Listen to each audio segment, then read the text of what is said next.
Welcome back to the Yonko Podcast here on the Yonko Adventures. I'm Burke. I'm Brock. And we're going to give you our predictions for One Piece Chapter 1087 coming out in about 5 weeks-ish time. But just give us an idea, get us excited for that. But first, before we get into that, if you like this content, please like, comment, subscribe, ring the bell, support us on Patreon. Or LibrePay if you feel like supporting us in any other ways. And yeah, just stay tuned for all of our fun stuff that we got. We got reactions coming. We got a video game streams coming soon. So just stick around. We got plenty of content in the month off. So, anyway. Brock, all that good. Do you want to start or shall I? Are you ready? I'm ready. Get it. Okay. So, I think it has been too long. It's been so long since we've seen our boys and girls on the Straw Hat crew. We need to go back to Egghead now. Don't get me wrong. There's plenty of the stuff that has been revealed recently that I still want more of. But I think next chapter we have to go back to Egghead. We just have to. Because most of the pieces that happen in this chapter are at least getting us set for the Egghead incident. We now know all of the Elder Stars, Elder Planets. I'm going to have to get used to that. Yeah. Their names, their titles, what they do specifically. And we have a lot of people doing their own thing. The only thing I would say that may not be a full return to Egghead, but I still want to see Egghead next chapter, is I do think we get a little bit more of what's going on with Dragon, Sabo, and Eva. Because I think they have a lot of stuff they need to discuss and or put into motion now. Because Sabo knowing that information and surviving the attack on the Lucia, they need to move. They need to be on the move constantly. Because otherwise, you know, what's to say that Im doesn't send whatever that was to Kumbak Queendom. Blows it up. So, those are just my generic thoughts. And that's about all I have. I don't expect us to see anything else with St. Figureland or Don Quixote Mjosgard next chapter. I agree with Brock from our review. It would be nice to get some more stuff about Mjosgard, specifically like interim stuff from when he was saved by Otahime, stuff that he was doing up till, you know, his execution. All of that would be nice. I don't expect it, personally, but that's just me. Foxy's coming back. No joke on that. Foxy and just basically everybody's on the table at this point. And I say that after the last 2 chapters where Wapol, one of my least favorite characters, got moments of redemption and relevancy to the story. So I don't think anybody's off the table anymore. So we'll see what that is, but that's probably a little bit longer than next chapter. So, Brock! All right, so I think the next chapter can start in one of 3 ways. I think they're all as equally likely as the other. I think we can start back in Egghead. Egghead. I said Egghead for some reason. I think we can start back in Egghead. That's number 1. We'll get a look at what's going on over there. You know, where was that at the moment? Who's looking for who? I think number 2. We can go back to Sabo, Dragon, and Eva-chan for their last bit of conversation. Because I do think we'll probably be ending their conversation next chapter if it continues.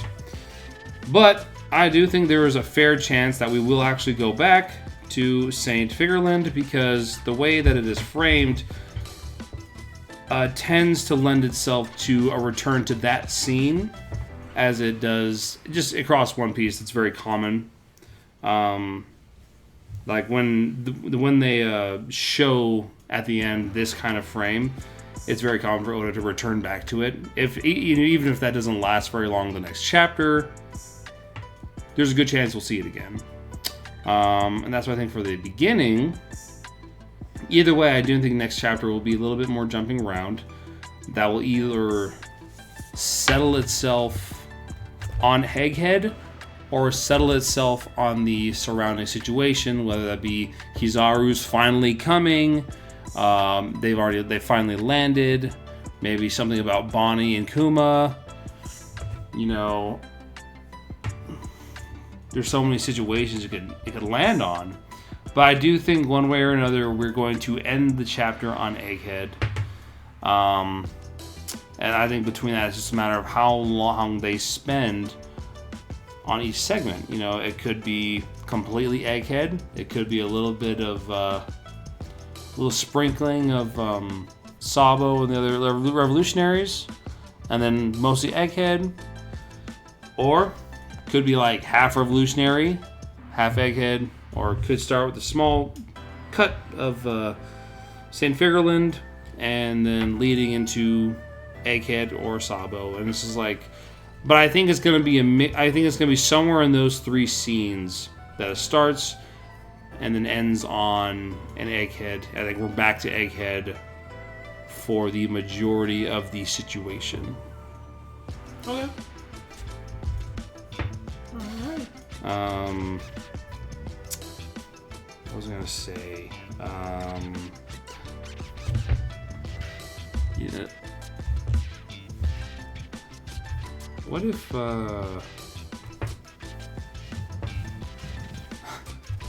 what if this is kind of out of left field? Mm-hmm. Oh wait. Oh no, it's not. Okay, so what if because when did the God's Valley event happen? I want to say 27-ish years ago. Let me double check that.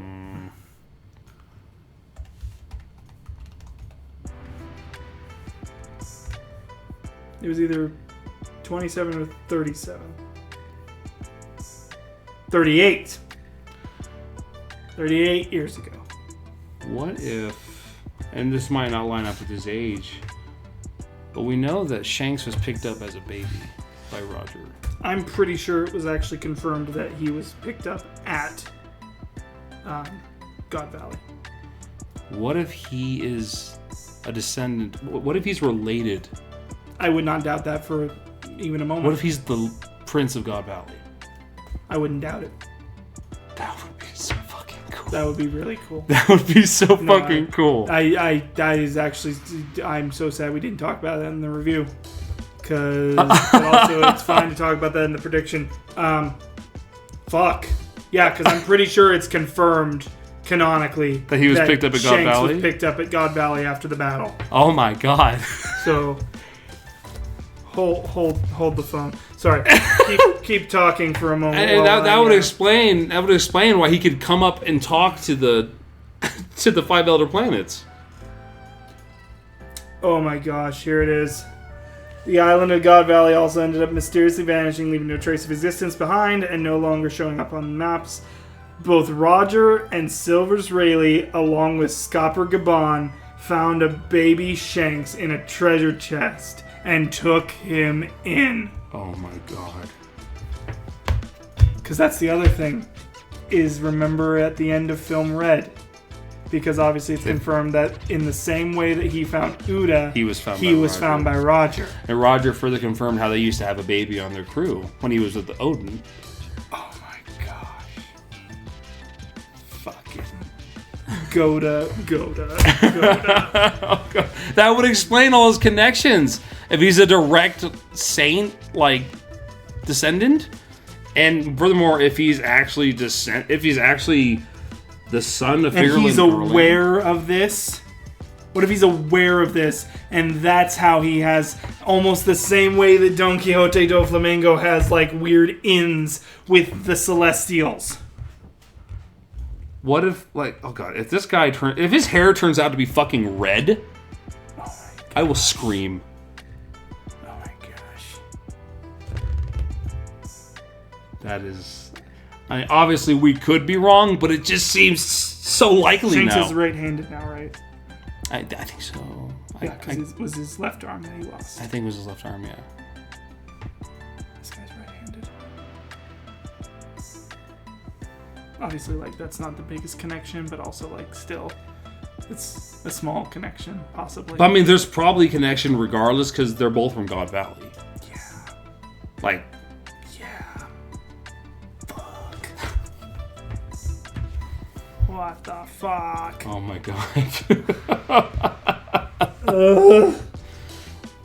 Now I'm like, maybe we will get more Figureland next chapter. I mean, if he's directly connected to Shanks.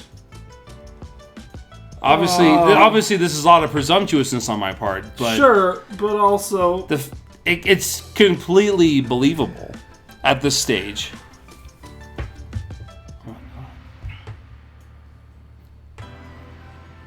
Oh my god, Valley. Oh my god, Valley. Okay, I'm just going to say this right now, because Alex really likes me to put some emphasis on my choices, be very Nope, that's fair. decisive. Be flamboyant about this, bro. For now, I'm going to say that Shanks is either the son of, or at least related to, Saint Figureland Garland. I'm gonna second that. I'm gonna second that hard. Because I think he's royalty from God Valley. It would only be so fitting. I'm down. I'm down for that. I would love for that to be the case. And how Rocksteady's deck fits into all this too. Jeez. Oh my god, and the fact that... Dude, the fact that Shanks was raised by the enemy clan. This is all too perfect.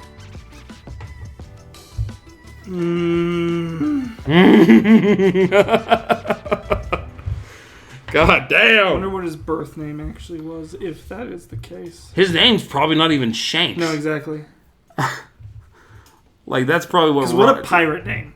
Like, what a... Shanks is... What a pirate name. He was... Oh my gosh. Fuck. Okay. Anything else you want to blow my mind with after that? No, I think that was enough mind-blowing just with that. That was lovely. Okay. A little bit shorter for us, but that's just because, it was the two of us, and we're not always the big theory people. But he definitely got in the deep end there, which I'm okay with. I wasn't expecting it. So, for myself. With that being said, we'll see you specifically for One Piece chapters when chapter 1087 comes out. Until then, stay tuned for some of our other content, and we hope to catch you on the high seas very soon. Bye-bye. Bye.